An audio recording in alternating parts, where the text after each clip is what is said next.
Hi there, welcome to PM Anonymous today. We have a question that came in, Emily, and it says, what is the best way to study the material? Now, what do they mean by the material? I think by the material, they're talking about audio, video aids, and a book.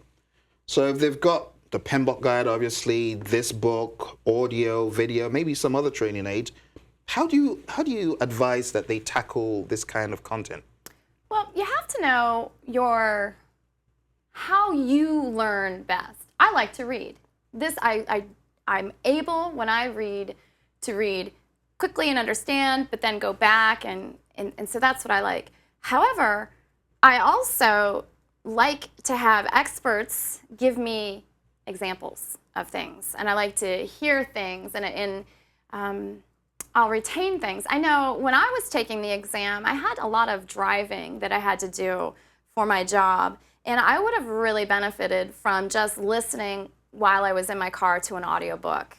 You know, I still needed to read, to memorize things. That's how I learn best. But some people learn better by hearing things, and you know, there's a lot of people out there that have iPods and go running and do all things like that might be helpful for them. What do you think? Well, you know, for me, I think, like you said, audiobooks are good. When I took my exam, obviously, we hadn't written all this material. We didn't have any of this at Praizion. You know, Praizion pretty much concentrated on Microsoft project training at the time I took the PMP exam. So what I did was I found a 2 audio CD set. To be honest, was a little bit irritating because it was a voice talent who knew nothing about project management, but was just reading the definitions. But it helped, because I could hear her annoying voice in my head saying all these things without knowing what they were. Obviously, she didn't. But she was just doing her job, and it actually helped me master the definitions. Till today, a lot of that stuff is still in my head. I hear that lady's voice in my head till today. Yeah, so it's quite interesting.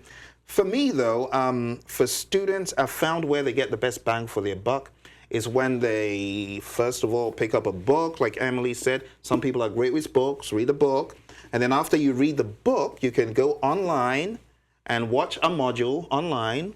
And then if you've got maybe the video, you can watch the video.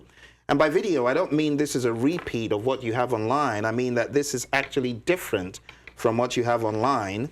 And then you've also got the audio, and the audio is different, so different flavors. But some of our students have actually created their own flashcards or their own content, you know. You've seen that, Emily, where students go and create their own little crime sheets? Or once you know the material and you're really just trying to recall it, that's a wonderful way to do it. And the faster that you can go through your flashcards, or you know, I'll just fold a piece of paper with the question and the answer, or whatever it is I'm trying to memorize, that helps you to get ready for the speed of the exam, because it is 200 questions in 4 hours, and it also builds confidence. You know, one of the things I've heard, and who best to ask than someone who trains it, one of my students, or a few of them, have said, Phil, I took the PE exam and the PMP is crazier than the PE. Or someone says, my MBA was challenging, but the PMP is on steroids. It's weird, it's crazy. What do you have to say about that, being that you're an MBA?